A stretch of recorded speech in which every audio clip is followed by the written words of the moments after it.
আব্বা আম্মা কই? আপনার আব্বা আম্মার কি আমাদের বাড়িতে থাকার কথা? আমার আব্বা আম্মার কথা কইতেছি না, তোমার আব্বা আম্মার কথা কইতেছি।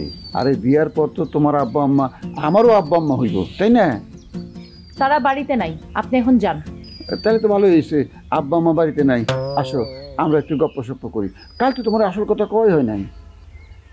শুনেন, আপনার এইসব আসল কথা শোনার আমার সময় নেই। আমার একটু পরে আরেকটা টিউশনি আছে, আমি টিউশনিতে বের হবো, আপনি এখন যান। কি কইতাছো? আব্বা আম্মা বাসায় নাই, আজকেই তো গল্প করার সুযোগ। আরে টিউশনি গোল্লায় যাক। আর কি তুমি কষ্ট করে টিউশনি করো? কয় টাকা পাও টিউশনি করে? টিউশনি বন্ধ। টিউশনি বন্ধ? হ্যাঁ। আচ্ছা আচ্ছা, তাই? আর কি কি বন্ধ করে দিবেন আপনি আমার? স্কুলের চাকরি বন্ধ। কয় টাকা বেতন পাও মাসে?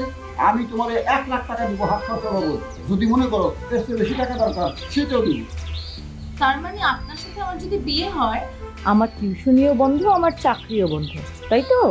দরকার নাই তো, তুমি খালি বাড়িতে বসে রূপচর্চা করবা, আরো সুন্দর হইবা। তার মানে আমি এমনিতে সুন্দর না, আপনার আরো সুন্দরী প্রয়োজন।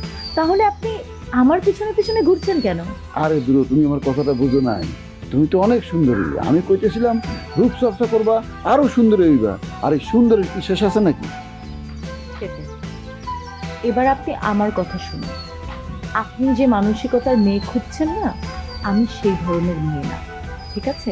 আপনার লাখ লাখ টাকা থাকুক আর কোটি কোটি টাকা থাকুক, আপনাকে বিয়ে করার, আপনার সাথে সংসার করার আমার কোনো ইচ্ছা নেই। আমি আমার চাকরিও বাদ দিব না, আমি আমার টিউশনিও বাদ দিব না। আপনি কথা বুঝতে পেরেছেন? আপনার লাখ লাখ টাকা দিয়ে আমার কিছু যায় আসে না, যান আমার বাড়ি থেকে। দূর, তুমি আমার কথাটা বুঝবারই পারো নাই।